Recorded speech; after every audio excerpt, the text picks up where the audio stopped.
Yay! Okay, really quick, so that I don't forget, I have two guest designers that are joining me to play with my sketch, or well, Shimelle's sketches, but today's sketch. One of them is Melinda Sweetman. Melinda is from Australia. She is on the Cut To You design team. She's amazing creator. The girl has got skills. So definitely take a peek over at her channel. And then the other one joining me today is someone who is just the dearest friend of mine. I love her. She can hop in and play with my Shimelle sketches, or Shimelle sketches. They're not mine. Anytime she wants, and that is Christy's Beautiful Life. So she's playing along today with me too. I love how I'm like, I after doing so many of these, I feel like they're my babies. Anyway, okay, let's look. Oh, apparently I printed that out twice. Nice. Okay. We are going to work with this photo, which is an older photo of my family from 2014. So just a thought, just something I want to share here, just in case you're kind of wondering about this. I have a rule with regard to my photographs, and that rule is that if I print it and I have a physical copy of it, it's going on a scrapbook page. So generally, I don't have more than one copy of a photo. This one probably just didn't work on my spread when I was doing my albums chronologically. And I have a place that I store those kinds of photos. And sometimes when I have a project idea, layout idea, and current photos aren't really working, I kind of go back into these photos, but I never throw away pictures. They just go into a different spot in my photo organization, and then I can revisit them at any time. I also have albums that are not chronological family albums. They're kind of just random pages, if that makes sense at all. And that's where these type of pages go. So just you know. Another thing I do with those photographs is traveler's notebooks. I quite often, if something doesn't make it into a family album, I have traveler's notebooks. So there's that. So this is the photo we're going to be working with. This is our sketch. So my idea is that I'm going to pull this area kind of down, right? We're only going to use one picture, and my plan is to kind of do it so that the rainbow portion starts where it starts, right here, and then kind of goes up and around and comes down a little bit further over here. So kind of like asymmetrical. That's my plan. That's kind of where my head is at. I have a very thick, heavy piece of hot press watercolor paper. So these are some new products. Kim from Emerald Creek. I was on their design team last year, and I love their products, and she was super sweet, and she sent me some fun products to play with. So these are Ann Butler Glaze watercolor heat set paint. So it's watercolor paint, just add water. She sent me these 4 beautiful colors. So she sent me topaz teal, sapphire blue, amethyst purple, and diamond yellow. So pretty. They're in these cute little pots. They're like, we're gonna play with those today. So we have those to play with. The other thing I pulled out was my Horizon project pad. And that is because, first of all, like, look, the colors go, like, yeah. The colors in the collection really were matching my photo, and they were matching my colors very well. But another reason, hold on, because I want to play with this paper. So I've seen so many other people play with it, and I thought, you know what? I haven't played with this yet. So here's my thought. My thought is that we're going to do the rainbow, and we're going to start, you know, you can like cut it. You can look at it here. So this section of the rainbow kind of goes with my, with the colors that I have to play with, the colors of the watercolor, and also with my photo. So my idea is to kind of cut this up, not all of it, you know, cut it up to 2/3, so maybe down to here. and then take some of these out and replace it with some watercolor, maybe. That's a plan. That's kind of where I'm at right now. We'll see. I think we're gonna take the orange to this fuchsia color, and we're gonna eliminate that part of the rainbow. That's what I'm thinking. Anyway, if you can't visualize it, don't sweat it. We'll get there first. But it's been a while since I played with watercolors. It's been a while since I've done a mixed media layout. I just thought it'd be fun to go ahead and do. Now the other thing I'm gonna have to find here is I'm gonna need some flowers, because this is a family page, so maybe these. I might dip into my whimsical collection to find some flowers. We're gonna need some flowers because this is just gonna be like a nice family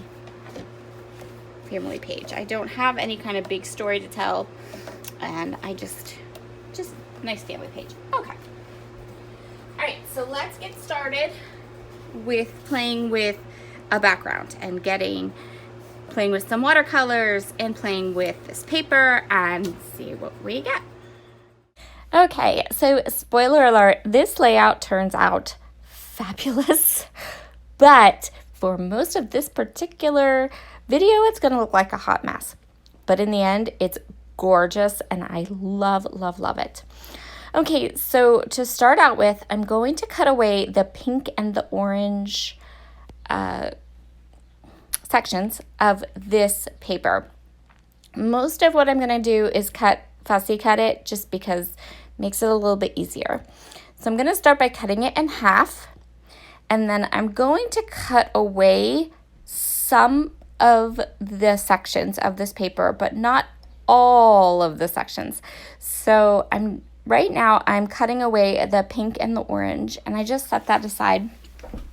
I actually think that I'm going to use that pink and orange piece to create a card later on for another day. So I'm going to go ahead and kind of set that larger piece aside, and now I'm going to work with this one. So my plan is to take this top portion and cut away some of the sections of this top portion and then replace some of the sections with some mixed media. So I'm going to be using a pencil to kind of mark different areas as I go along here so I know what I'm doing. For example, here you can see I'm putting this yellow piece down. I'm marking where it starts, where it stops, pulling it away because I am going to go ahead and watercolor that section. This section is not actually going to make it onto my layout in the pattern paper. Does that make sense? You'll see here in a little bit. Same here. I'm going to kind of mark where the middle of my paper is. I'm going to mark where the sections are going to go. And then I'm going to be cutting away different areas of that top starburst area that I have. So you can see here I am removing sections. I have sections I'm going to use watercolors on, and then I have sections that I'm going to use the pattern paper on, and I need to do the watercoloring first. I hope that this is making sense to you.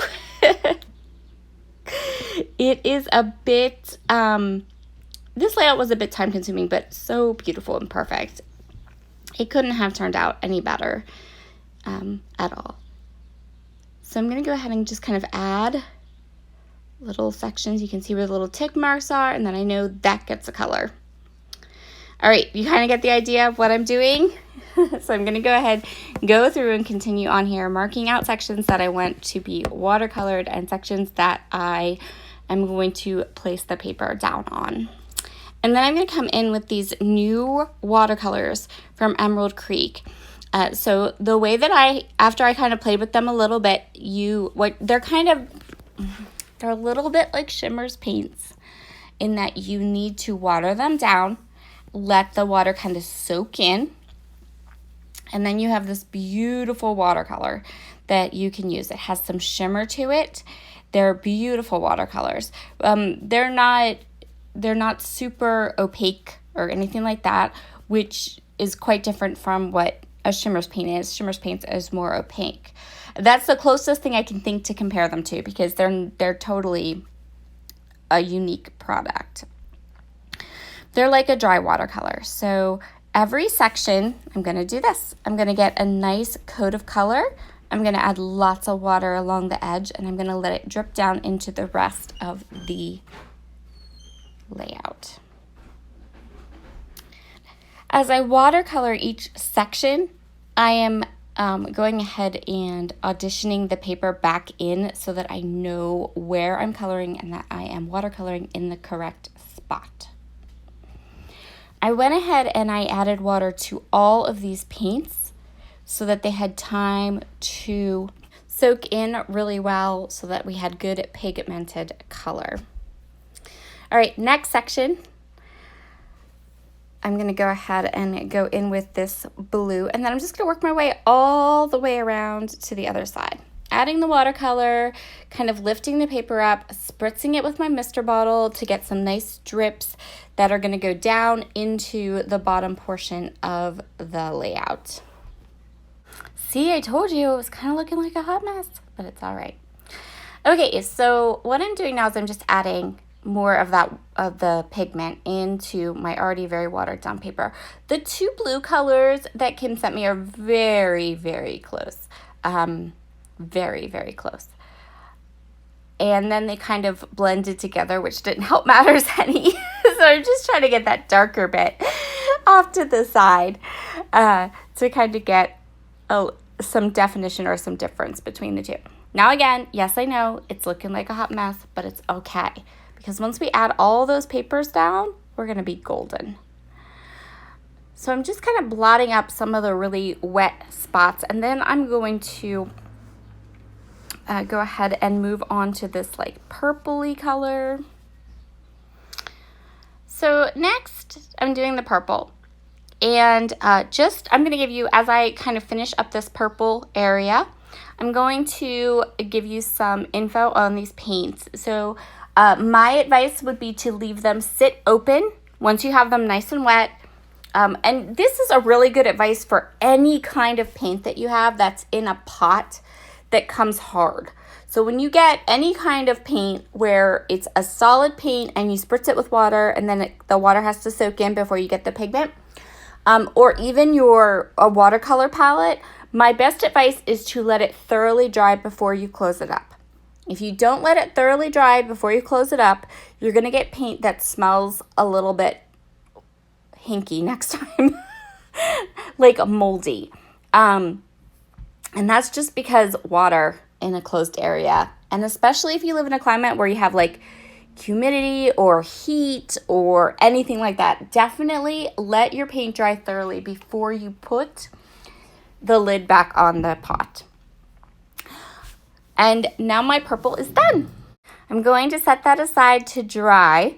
I actually let it dry for quite a while, but very quickly here, I'm just going to run through the stickers that are in this Horizon paper pad. I'm going to pull my Getting Sticky With It notebook out, and I'm going to pull all the stickers I want. I'm going to use the letter stickers to help me with my title, so I'm going to pull the letter stickers out that I want.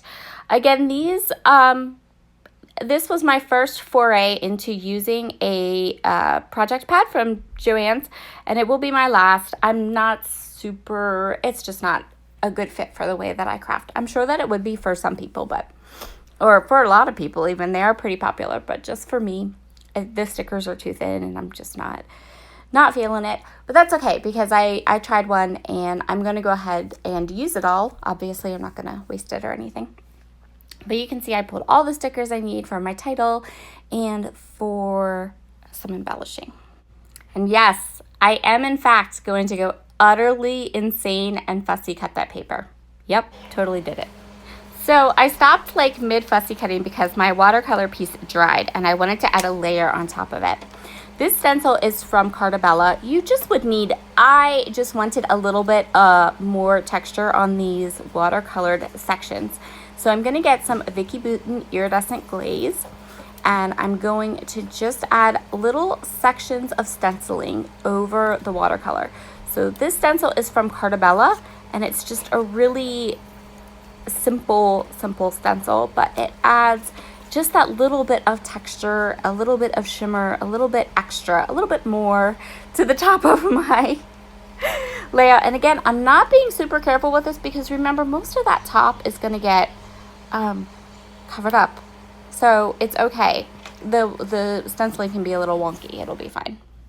I did maybe make a bit of a mess with the stenciling, a little more than I really wanted to, but in the end, still looks awesome. Okay, now comes the fun part. Excuse me. Fitting in all of these the rest of the pieces so that you can really get an idea of how this is going to look. And see how it covers up a multitude of sins, right? Just covers up all of the stuff and suddenly it's gorgeous. That little piece of blue at the bottom, that's going to get covered up too, mostly with my photo. So I'm going to go ahead and adhere down the sections. And what I'm doing is I'm taking some Nuvo Deluxe adhesive. I'm putting the Nuvo Deluxe adhesive strictly in the middle of each section. I'm pushing it down and then I'm going to pull up the edges just for some texture, just for, just a little something.